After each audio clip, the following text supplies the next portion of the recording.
Welcome, ladies and gentlemen, to our next WasteCon 2014 Mega Session. Now we ask you to join me in welcoming to the stage Brian Tippett, President of SWANA's International Board, who will introduce this year's Lawrence Lecturer.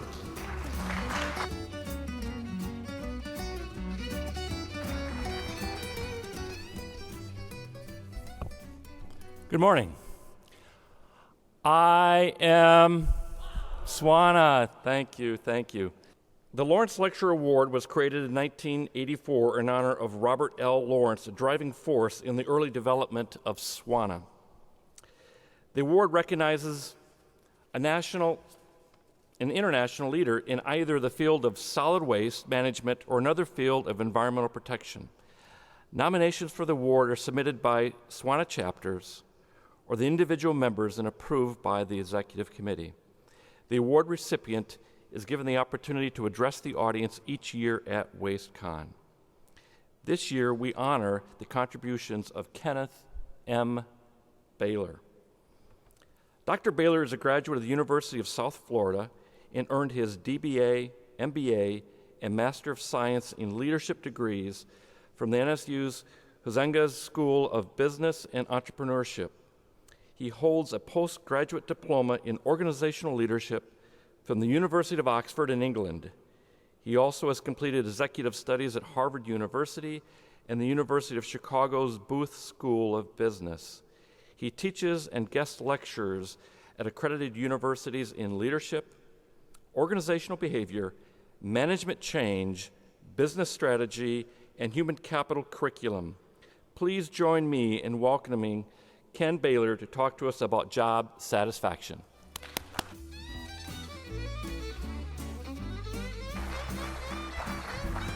Thank you, Brian.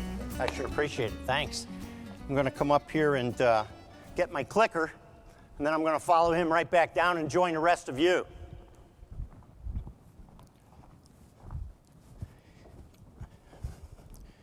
You guys probably thought I was just out there running for office when I was saying hi to some of you folks out there, huh?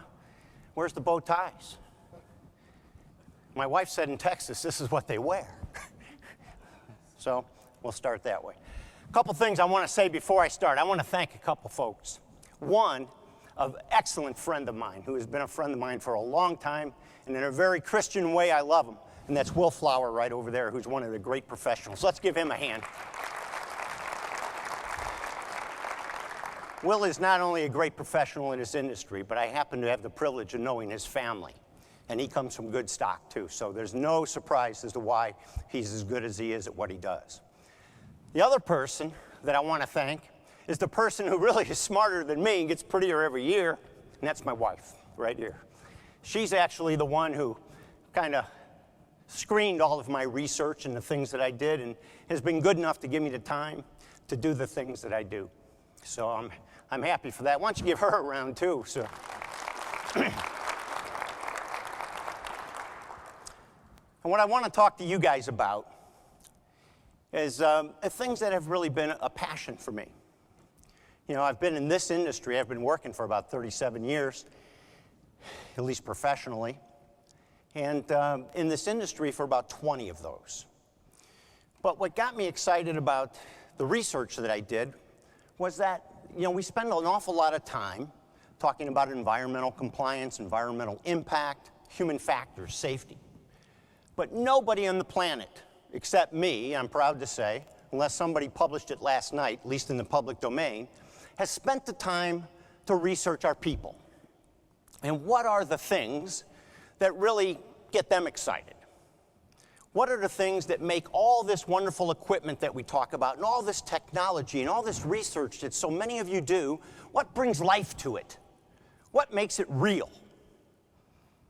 And also, another thing that troubled me probably about 10 or 12 years ago, and David Biederman, who's sitting over there with the NSWMA and or whatever the initials are now, I don't keep up with it all the time, but I went around and I got excited about this notion of pride in the industry. And I happened to be traveling. My wife and I have been married for 37 years. She says we've only been together for 2 because I've traveled so much. might be the secret. Who knows? I don't think so. But in any event, I remember walking down a concourse in an airport, rushing to my gate to catch the next flight. And in one of those book kiosks was a brand new publication. It was entitled When Pride Still Mattered by David McManus. And I just kept walking, and I caught the title, and I thought, When Pride Still Mattered. Does pride not matter anymore?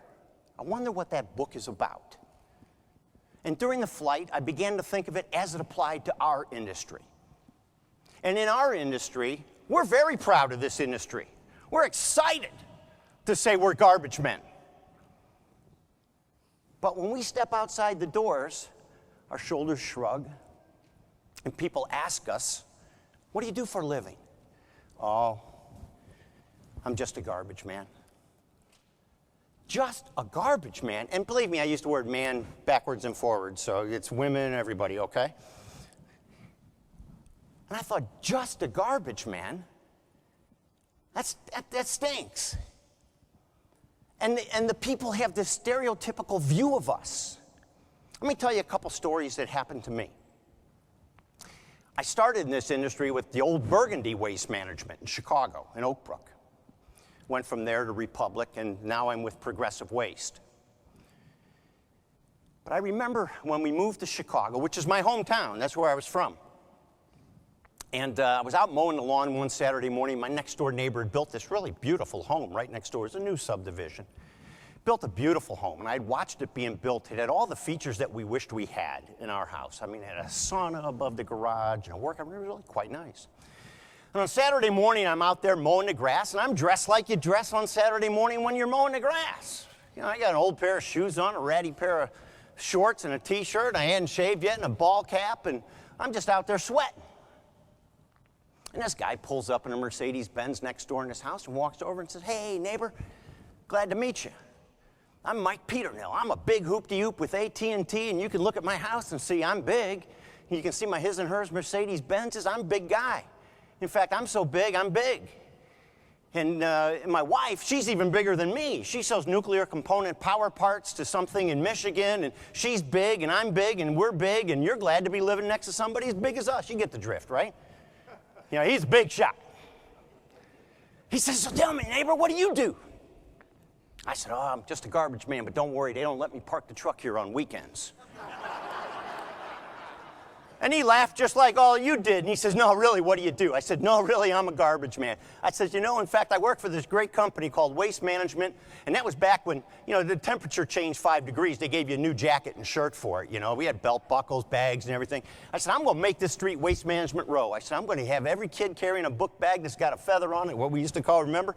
And I said, and you're about my size. Come on in, I'll get you a jacket. I got some brand new tags still on them. No, that's all right, he says. Nice to meet you. So I went in and told my good wife about it, and she kind of got a chuckle out of it too. And later, Mike's wife comes over to my wife, who's working in the garden in the back, and says, you know what? My husband met your husband. He told us the funniest thing. He said that he's a garbage man. And Carla said, yeah, thank God the damn truck's not here on the weekends. We had no relationship with them for the years that followed. I mean, it was kind of like we were dirty, you know. On another occasion, my wife says, would you mind going and taking our son to pick up his eyeglasses at the optometrist? Sure. Saturday morning, I dress like you do on Saturday morning when you're, you know, I got a pair of jeans on, a T-shirt, no socks, shoes. Went in there and said, I'm here to pick up my son's eyeglasses. My son was with me, had 2 pair. Guy comes out and says, here they are, Mr. Baylor. They're $740. I said, no problem. I said, okay. He says, now, do you have any insurance at all? And I said, well, not that would cover anything like this. Well, tell me, he says, just what do you do for a living? I said, well, I'm a garbage man. He said, oh. He said, would you excuse me a minute? I said, sure. He goes in the back room. And he comes back out, big smile on his face. He says, Mr. Baylor, I just went back and talked to the manager. And because of your situation, we're going to discount those glasses $250. I said, oh, that's great. He says, we're glad to help. So he gets up to go write up the paper, and my son starts flipping out. Dad, what are we going to do? What are we going to do? I said, son, listen, I didn't say anything to him. I didn't ask for it. This is his, he attached a stereotype to this. No, Dad, this guy thinks we're poor. He thinks we're poor. I said, well, that's his problem, Ken. Don't worry about it. It's his issue. He goes, no, how are we going to get out of here? And I said, the same way we came in. He says, no, Dad, this guy's going to go nuts when he sees us get in that Porsche and drive away. That'll be a great lesson for him after that. Be a great lesson. And it's no different up in Canada, I might add, where I live today in Toronto. We were at a backyard kind of a party at a friend's house, and the guy was talking about, how his wife doesn't make enough money, and that even a garbage man makes more money than my wife. And they got IQs of about 39. And I sat there and I said, well, I think my IQ's higher than 39. He goes, yeah, but you're not a garbage man. I said, yeah, I'm a garbage man. He said, that's funny. And I'm not going to tell you the rest of the story, but you get the drift. That we've got a little bit of an image problem outside of our industry. I see it when I recruit talent. And that's what this presentation is about. It's about the people that breathe life into the things that we do in this industry. Peter Drucker, who's one of the great management minds, wrote a long time ago, in fact, it was 1954, 60 years ago, when he wrote a book, The Practice of Management. One of the things he talked about is way back then, was one of the great differentiators between one business and another is the quality of its people. The reason the Dallas Cowboys don't win the Super Bowl is because, I'm sorry, I just saw your cowboy hat, and I'm sorry, I hope you're not from here. You okay with that? I'm going to finish. All right, you just stay right there. The reason they don't win is because the other team puts better players on the field. And they've got the best assets in sports. They are the most valuable franchise in the world. Can't win. So you think you got landfills and disposal sites and infrastructure and barriers to entry? You got butkus without good people to breathe life in those operations. Oh, you might have some things that are inherent in the equipment and the location and some of those things. But until you put somebody who's talented behind it, and that's one of the things that we chase. In fact, one of the icons of our business, Wayne Huizenga, which is who I started working for in this business back when he was in the Burgundy Company, and then Will and I both Will and I worked together back in that Burgundy Company, and then we came over to Republic Services too, where guess what the common denominator was? It was Wayne Huizenga.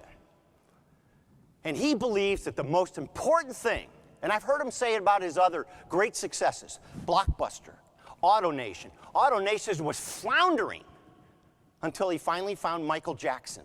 And Michael Jackson put a great team in place, and now it's one of the best. People are indeed the most important asset we have. We say that all the time. But here's what I have found. We don't behave like it. I mean, what are we going to say?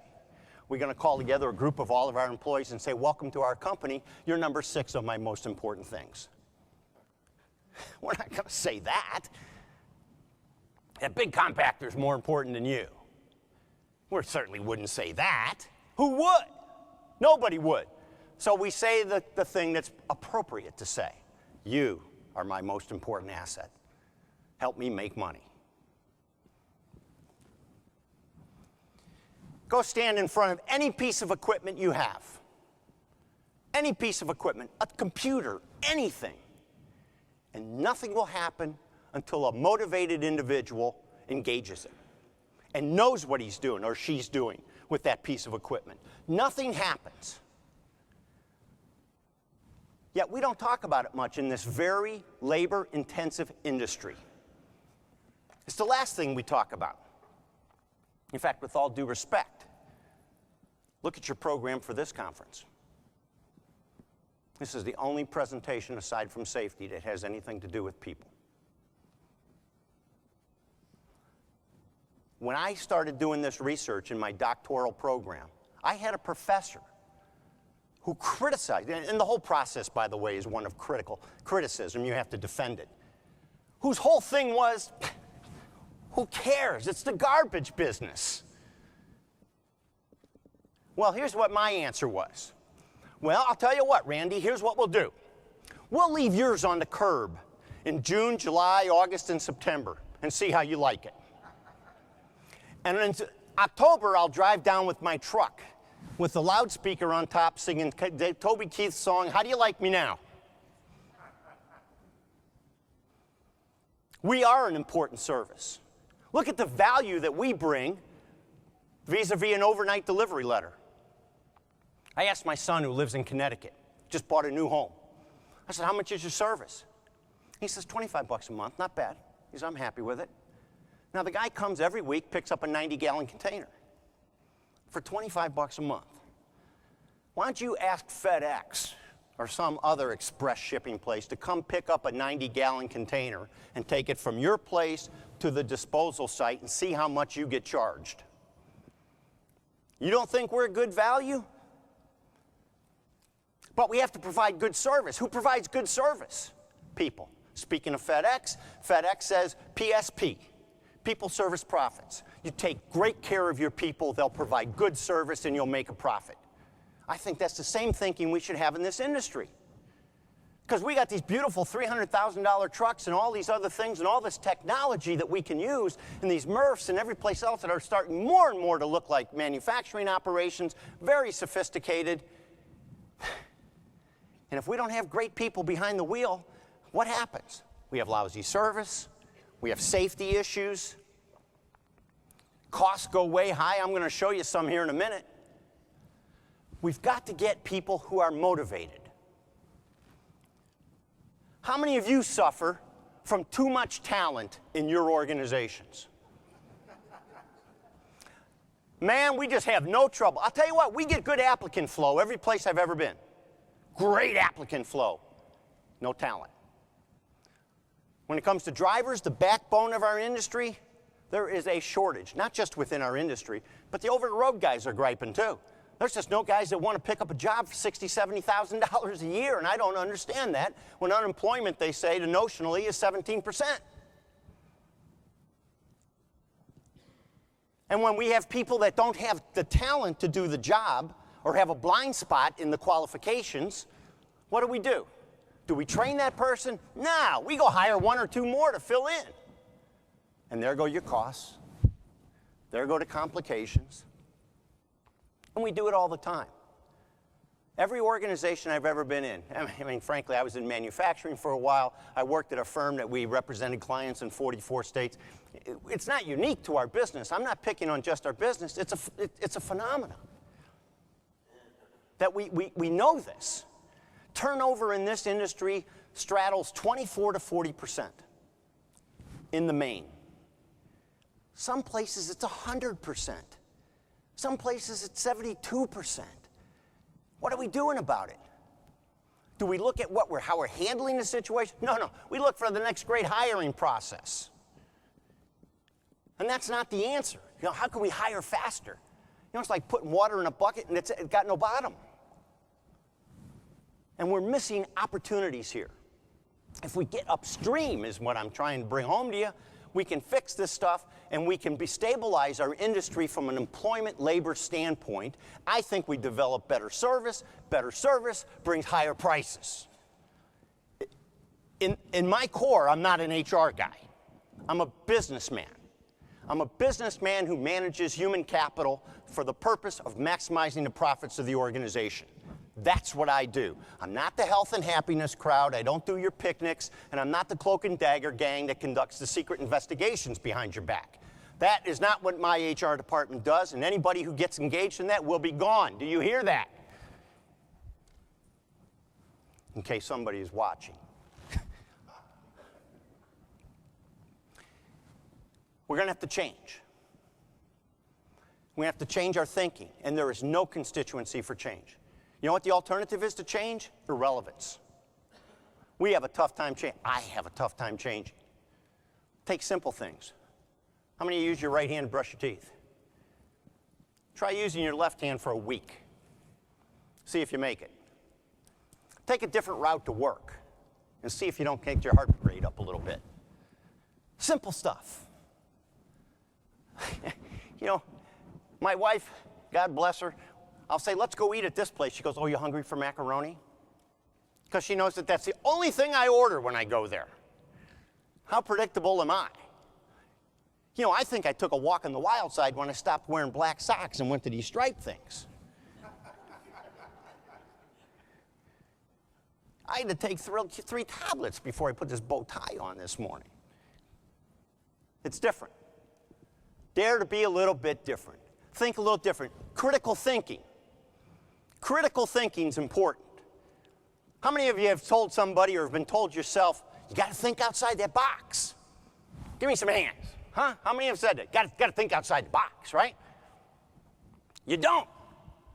But you're afraid to think outside the box. Quick story. My little guy's about 3.5 years old. Comes home from school, he's got a picture. It's multicolored. It's scribbling, man. Just take it and move it around, and it's scribbling. And he comes home, and he says, Dad, look what I did today. I looked at it, and I said, hey, buddy, that's great. What is it? And he looked at me, and well, that's our house. Oh, I got a kid that's not too smart. And he must get it from his mom's side. Because nobody on my side ever drew a house like that. So what do? You grab the picture and you go, that's great, buddy. And you go put it on a magnet and you put it on the refrigerator. And I walked over to my wife and I said, Carla, would you go talk to the school tomorrow and find out what's up with Ken? A couple of years later, he came back and he drew a picture of our house. And there was absolutely no mistaking that it was our house. The colors were right, the shutters were right, the white picket on the porch was right, the trees were right, everything was right. And he colored perfectly inside all the lines. And he brought it home and he said, look what I did today. And it was the saddest day that I've ever had in education. You know why? They took away his imagination. They told him that if you paint a house like this, you'll get an A. If you paint a house like that scribble picture, we're going to put you in a remedial class.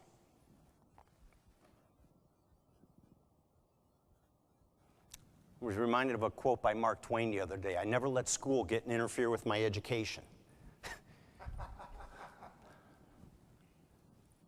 But you know what? Wayne Huizenga doesn't paint a house perfectly. He painted it like the scribble picture. Steve Jobs, Bill Gates, all those people who created things. Henry Ford. If he'd asked his constituency, he said what they wanted, they'd have said a faster horse. He designed a car. Change is important for us. And we have to be critical thinkers. We have to ask people why. One of my favorite questions is I go out in the field, and I've spent an awful lot of time out in the field in my time. Because really, that's where the real people are at. It's not in these corporate offices, you know, in Mount Oak Brook or Mount Vaughn or Mount Houston or wherever we put them, and we all sit up there thinking we're brilliant because we wear white shirts and have big offices. It's really out in the street. That's where the action's at. 24,581. When I was studying at Oxford, one of our professors put this slide up and said, can anybody tell me what it is? Of course, nobody could. That is the number of leadership books that had been published on leadership up until November 2007. If you read one every day for the rest of your life, it would take you 67 plus years to do it. You think the guy that came out with the publication last year that said the 7 secrets of leadership's got anything to add? Having been a student of this and continuing to be, I can tell you you're wasting your money on that book. They're great stories if you want to read a story, but I will tell you there's nothing new in it. Management by walking around. Kind of a new thing in the 90s, right? 80s, 90s. You know where that got its origin? Sun Tzu, 530 BC. Observe so you can manage. Now, I wish I was the guy that had the insight to call it management by walking around and make a few $1,000,000. But there was nothing new in it. Kenny Blanchard wrote The 1-Minute Manager, which kind of bothers me a little bit, because the 1-minute manager, I think, insults our profession as managers. There's not the 1-minute neurosurgeon. There's not the 1-minute lawyer. And our practice in management is a profession. But you know what the book is about? It is a story being told about Doug McGregor's book, The Human Side of Enterprise, Theory X, Theory Y. Nobody would buy The Human Side of Enterprise by Douglas McGregor in this 1964. But you would read a story about the 1-minute manager. And it's the #1, I think, selling business book ever. And I wish I'd have written that book too. So there's nothing new. But let me tell you something else. Here's the punchline on leadership. All leaders are incomplete. All leaders are incomplete. You cannot play every position. Don't try to. The skill in leadership, which by definition is the ability to influence people to go do something they wouldn't ordinarily do on their own. But the skill in leadership is to build a team around you that complements each other's blind spots. If there's something that one person can't do, hire that person who can fill in the void and is complementary. But what we try to do is develop all of our things. And managers make a big mistake. Organizational development folks. Well, you know, you can't do this and you can't do that, so we want you to learn how to develop those weaknesses. The heck with the weaknesses. Build on those strengths and contribute that way. I got a weakness. I'm not 7 foot tall, so I can't play center for the LA Lakers. You know, I can go in a developmental program for that until the cows come home. I'm not going to be 7 feet tall. Forget it. Maybe I can play defense. Maybe I can dribble. Maybe I can get the ball up the court. That's what you want to do. Capitalize on those strengths. In our developmental program in our organization, we want people to be whatever they want to be, provided they have the skills. And we do these competency assessments, and then we say, how can we get you to where you want to be? We want you to be fabulous. The better you are, the better I'll be. My dad used to say when I was a little shaver, he'd say, son, you're only as good as your subordinates. Don't ever forget it your whole life. Look at the great quarterbacks that have played in the NFL that have never won anything. I mean, who would argue that Dan Marino wasn't one of the greats? No trophies, no rings. You know why? The team around them wasn't important. Miami Heat got beat this year, not by greater talent. They got beat by a better team who had good complementary skills. That's why they lost. And the Heat had 2 or 3 guys. Ball went to them all the time. It's the same thing in our organizations. It's the same thing. Look, it's the same thing in your personal life, for God's sake.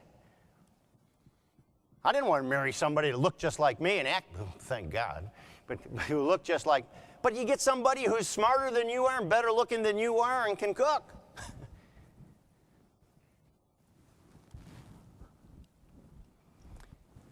And better than half the leaders, it's not teaching them new things. It's getting them to stop doing the old things. That's the hardest part, is breaking our habits. Remember what I talked about? Change? Stop doing some things. And they could be a host of things. But before we can move on, you know, the old saying goes, before we can move on to green pastures, we got to clean some manure out of the stables. And it's true. First, we have to identify what we're doing wrong, that's non-contributing, that's non-productive, that's activity and not contributions, and then we can begin to build on the other things. And where that starts is with you. I cannot change you. Executive coaches cannot fix you unless you want to be fixed. Where does the process begin? It begins in your heart. I studied under Marshall Goldsmith, who's one of the world-renowned executive coaches. He wrote a great book, which I'd recommend to all of you. It's What Got You Here Won't Get You There. And he says he won't even take a client unless that person comes to them or he goes to them and they admit that they have a problem that must change. I've done research on leadership, about the authenticity of leadership. The authenticity of leadership does not come from the latest seminar you went to.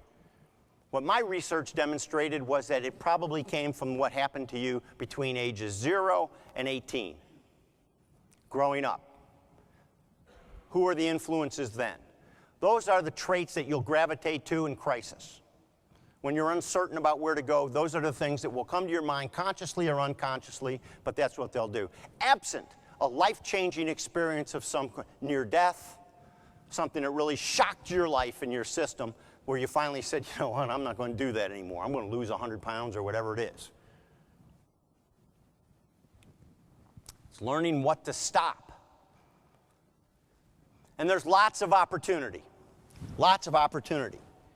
I read a study that in order to meet minimum standards in most corporations, I only need to use 30% of your talent. 30% of your talent to meet minimum requirements. Motivation accounts for 60% of your performance, and 29% say they're motivated. So we got 2/3 of your people that aren't even motivated. They're going through the motions. Meeting minimum standards, giving you 30% of what they got. 51% don't even know what they're supposed to be doing today. Gallup did a survey a couple years ago, and 51% of the people, when they walk in your door in the morning, aren't sure what you want them to do. Do you start to see the opportunity in this? 81%. You know what that number is? That is the percentage of people actively or passively looking for a job on work time.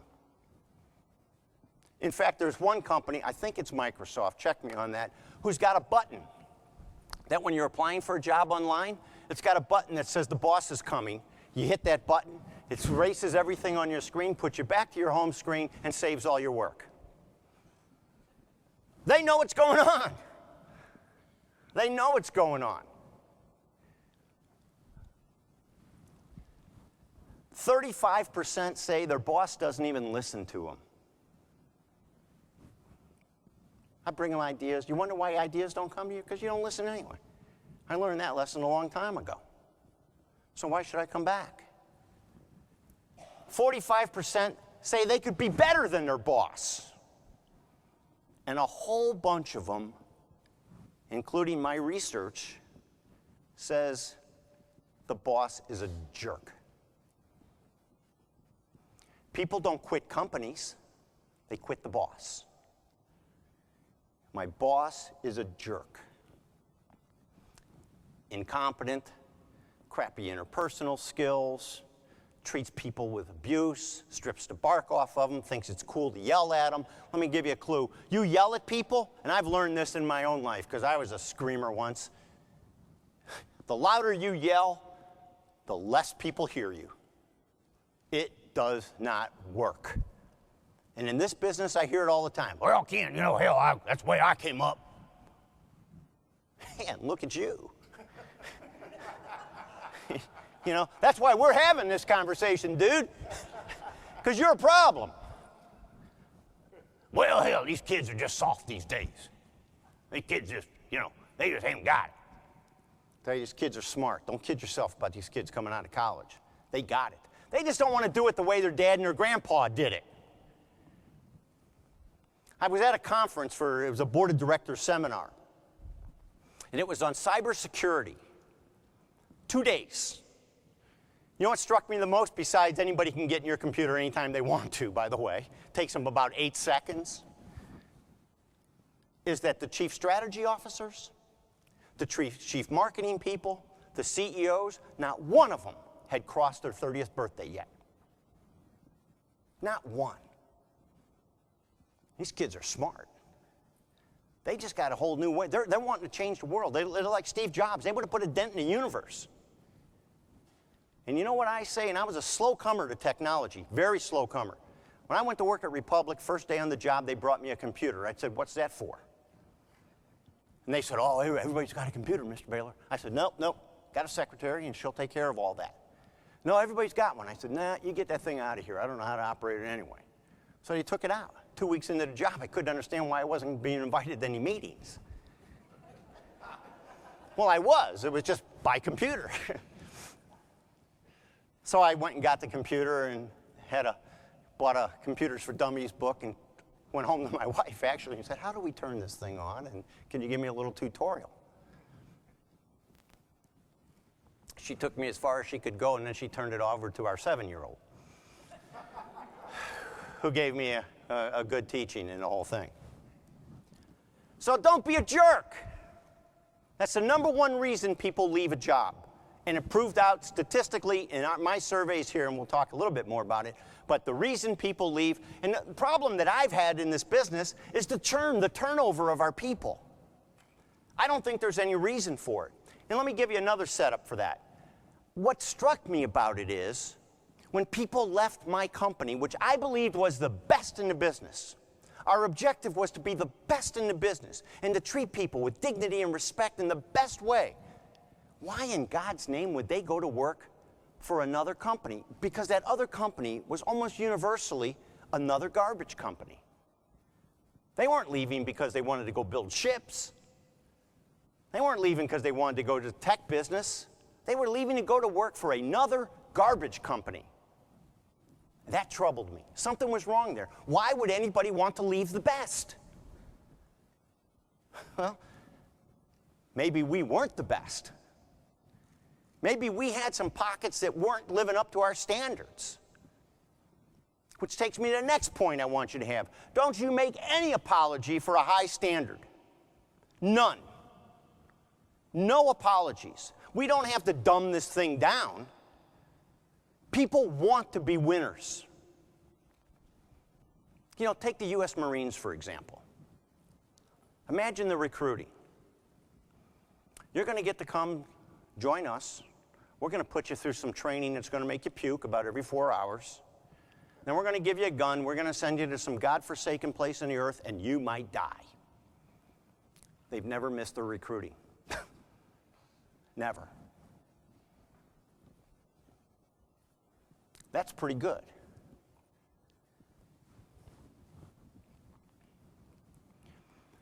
%90 of the executives describe talent acquisition and retention as a major priority and a business issue. This is a couple years old, but turnover in those companies got worse in 91% of the companies. You know what that says to me? A lot of lip service. A lot of lip service here. We need to get better people, but we don't want to fund it. It's not in the budget. What's the first thing that goes when things get tight? Cut back on the training. IBM in the old days of Thomas Watson, in the early days, when the economy got bad, when sales got done, he loaded people up with training and went nuts hiring salespeople. And he had a very simple slogan, think, which just anecdotally, the reason it came that way is because he had a bunch of people in his room, and he said, why do we did this? Why do we do that? And the guy said, well, I guess we weren't thinking. And that's how IBM got the slogan, think. Simple. But everybody says it's a major issue. I think it's a major issue as a senior manager in a $2 billion corporation. My colleagues all think it is. I would hazard a guess most of you think it is. What are you doing about it? These are all the things that led me to my research. And let me translate some of this qualitative stuff to an operational thing. And I just took a stab at it. There's no science in this. But if we handled our equipment, our capital, the same way that we handle our people, it might look like this. 35% of new equipment's gone every year. We don't know where it went. 65% is near out of service condition. Half the stuff isn't right for the job anyway. Maintenance can't fix it. Customers think your service sucks. Retention is by chance. Price is declining. Costs are skyrocketing. And engines are working on 5 of 8 cylinders. Would you tolerate that? Not once. You know why? That shows up on a balance sheet. Whether or not my people are motivated doesn't show up anyplace. That's a leap of faith. I think it does. I think it's behind all the numbers that we don't look at. And there's legions of studies to demonstrate this. Companies that are very, very good at managing their people show 27% greater shareholder return than companies who don't. That's a fact.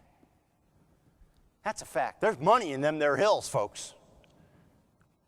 We wouldn't tolerate stuff like this. And then we got to get people aligned. We got to make sure that everybody knows what we're here for. Remember what I said earlier? 51% of the people said they don't even know why they came to work that day. I can tell you that in organizations that I've been at, most people don't know what the goals and objectives are. We take pains to develop these incentive compensation programs at all levels of the organization. Drivers, senior managers, middle managers, everybody, salespeople, and they don't know how to win.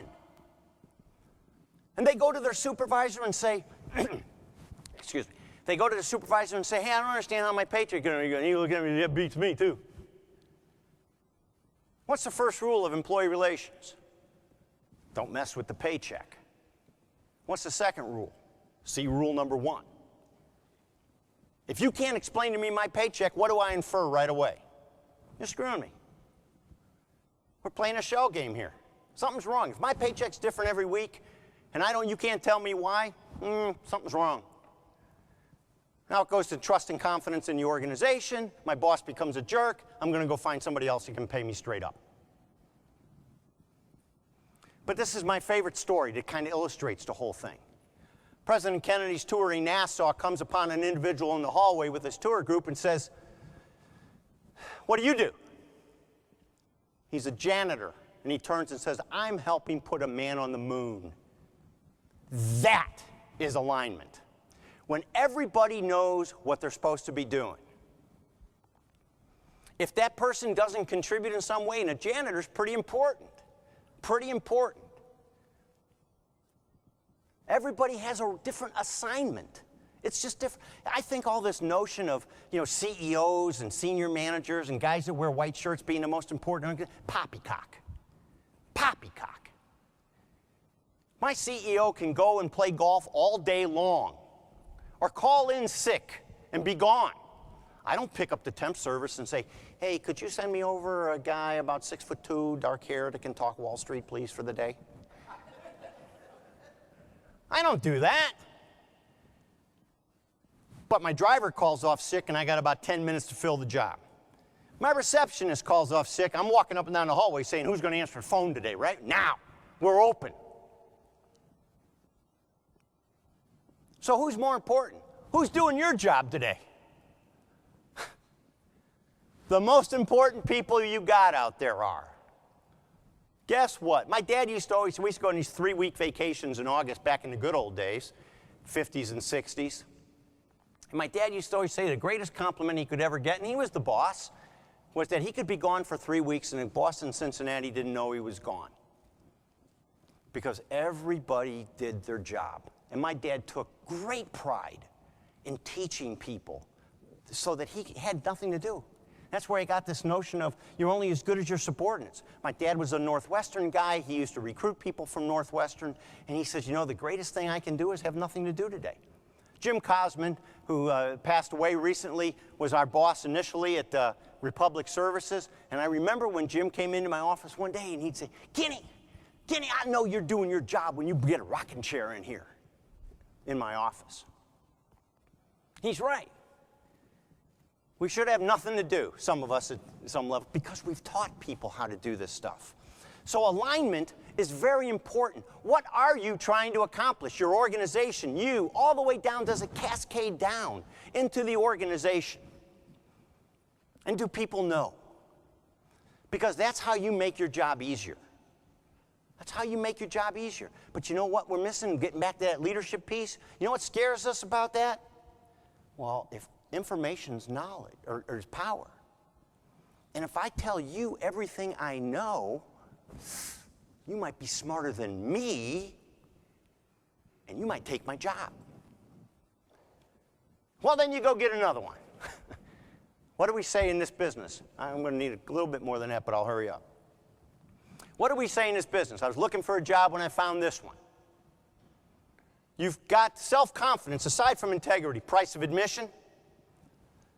But self-confidence is the single most important leadership trait to my mind. And that is to teach other people, to share knowledge with them, to let them know what you know. Self-confidence. If I walk down a department and nobody's got anybody in that group that can take the senior manager's job, I can tell you that person is the problem. Is the problem. Oxford, where I went to school, I don't buy this notion that you can't do it. We always say, oh, you can't do that in this business, Ken. You can't do that in this business. Nonsense. At Oxford, they said you can run a 4-minute mile. Everybody said you couldn't do it. Roger Bannister ran it. Now everybody does it. Fred Smith, FedEx fame. I remember hearing a Paul Harvey story I'll share with you quickly. He went to his teacher. You all heard the story. You got an F on the paper or not a passing grade. He said, I'm going to start this company. I'm going to be able to deliver a letter from one side of the globe to the other. I'm going to compete with the U.S. Postal Service, et cetera, et cetera. Professor said, who was a learned guy at Yale, and said, you can't do it. Never happened. Bad grade. You're out of here. You know the rest of the story. If we don't send it by UPS, or we've got some express service, and we even call it FedEx, even if we send it by Purolator or UPS, right? We're going to FedEx it. It's kind of become like Kleenex, right? Here's the rest of the story that Paul Harvey put in. After FedEx got up on its feet, Fred Smith sent a copy of that paper with the failing grade on it to that professor every day by FedEx.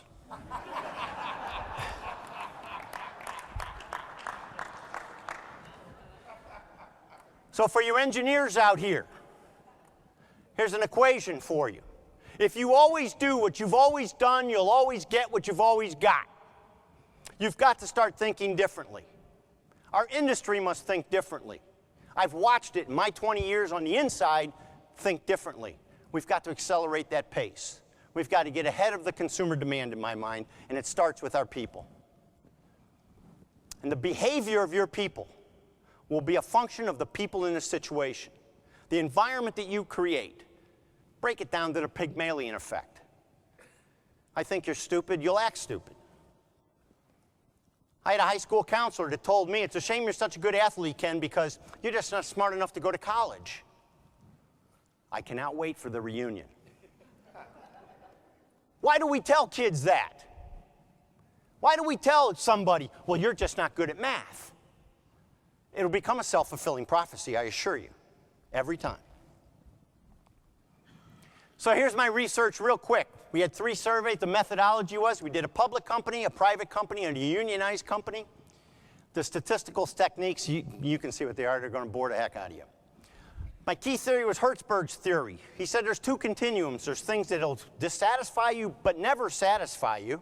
And there are things that will be satisfying to you but never be dissatisfiers to you. 2 continuums. The things that were intrinsic and extrinsic. Extrinsic being the supervision, work conditions, pay, co-workers, etc. Those are the things that are just dissatisfiers. Why will they never make somebody happy? Because I expect those things. I expect my supervisor to be competent and treat me with a measure of respect. I expect my pay to be market competitive and fair and understanding. I expect my co-workers to be good co-workers. I expect job security if I work hard. So those things are only things that can irritate you. The best you can ever hope for in your pay practices is to list all the people, all the pay practices, and somebody walks up and says, well, I'm upset. I would like to be making as much as the other guy, but I think it's fair. Nobody's happy. You give them $1 raise to stay, they're happy until somebody else gets $1.25. Gotcha. And the other constructs were pride and intention to quit. That's what it boils down to. Conclusion. Pride. Effective commitment trumps job satisfaction and mitigates against turnover. The bottom line is if I love the place I work, if I'm proud of the industry I'm in, I will not leave even if I'm not satisfied with my immediate position because I believe that that great organization and that wonderful industry will give me an opportunity to be satisfied. Those are the things. I'm kind of rushing along here because I'm getting some time signals back there. But the things that influence turnover the most, bad supervision, crummy policies, underutilization of talents, and frankly, boredom. Pride still matters. In fact, it matters most. That's my son. He went trick-or-treating as a landfill. I am very proud of this industry. My wife made that costume for him. It's got trucks on it, it's got cans, it's got garbage, it's got rats. It's even got some birds flying above his head like our beloved industry seagulls. We love it. It's a marvelous thing, right? That's how proud I am of the industry. I will tell you that Brett's 27 now, going on 28. He's got 2 more years of therapy and he'll be fine. Actually, that's for all of you that are going to report Carla and I to the Child Abuse Fund. That's my boy today, and I couldn't be prouder of him. Culture matters. Culture matters. That goes to alignment. It's how you do things. It's how you do things. Edgar Schein, if you want to read more about it, he's the guru on culture. Engagement. I'm going to just leave these things with you because we're kind of running a little short on time, and I got a couple points that I want to close with. But you can see the kind of things. They're all intuitive. I hope you'll get a copy of this, and I'll be happy to chat with you about it. The effects of low engagement, you got any of those things going on, you know what the problem is. People want to be a part of a winning team. They want to be excited about what they do. And they want to be a part of a team that they can go to the store, and somebody says, "Where do you work?" And they tell them, and the person says, "Wow, I'd love to get on there someday." Train other people. To be good is noble. To help others be good is nobler. I'm at the cherry part in my career now. I'm not looking for another promotion. I'm not looking for another job. But what I am looking to do is to share my thoughts and ideas with people like you so that you can be better at what you do. That is exciting to me. Nothing is more fun to me than teaching. Change. I don't care what happens externally. Had a professor, Doc Hersey, who wrote inside my textbook one day, "We can't change the weather, but we can change the set of our sails." We have to adapt. You have to be willing to adapt. You have to be light on your feet. And if you don't, you will fall prey to a great danger. Have some fun. It's only work you'd rather be doing something else. And if you'd rather go, I was telling Will at dinner last night, I was impacted by a quote by Steve Jobs. If you're going to work every day and you're not happy being there, go find something else to do, because life's too short, and we all know that. The greater danger. My favorite quote is from Michelangelo. This was the title of my speech. I was honored to give the graduation ceremony speech on behalf of my classmates at the University of Oxford. And I gave it on this quote by Michelangelo. The greater danger for all of us is not that our aim is too high and we miss it, but that it's too low and we make it. We all have shortchanged ourselves. I think every single one of you have underestimated what you're capable of. You're all capable of doing more. I'm capable of doing more. I have some deep regrets about some things that I took a pass on, and I should have taken the flyer. Don't fall prey to the great danger. Set your sights high, your standards high, and pursue them. I was given an honorarium to be here today, and I donated it to the V Foundation. My family has been touched by cancer. I think probably some of yours have too. And the thing that I love about Jimmy V is that quote right there, don't give up. Don't ever give up on anything. But I want to leave you with these final words from Jimmy V. To me, there are 3 things that we all should do every day. We should do this every day of our lives. Number 1 is to laugh. You should laugh every day. Number 2 is to think. You should spend some time in thought. Number 3 is you should have your emotions move to tears. Could be happiness or joy, but think about it. If you laugh, you think, you cry, that's a full day. That's a heck of a day. You do that 7 days a week, and you're going to have something special. And my hope for you, all of you, is that all of your days ahead are special. Thank you very much for listening to me today. I very much appreciated that presentation. Ken gave us a lot of good things to think about. he tickled my brain. I really appreciate a speaker that can keep my attention and make me think in a way that makes me think. That is really important. But here's a challenge. We can come here and say, oh, that was nice. I learned a few things. But that's not really where the value is. It's in taking what you learn, where you have been inspired, where you've been encouraged to make a change, to do something different. Take it home and use it. You can use what Ken said in your work, in your life, in your personal life, in all areas. Please think about how you're going to do that. Write yourself a note. Utilize what you've learned. I'd also like to give Ken a small gift for being here. Thank you, Ken. Thank you so much. I appreciate it. Thank you very much. My honor. Let's give him another hand.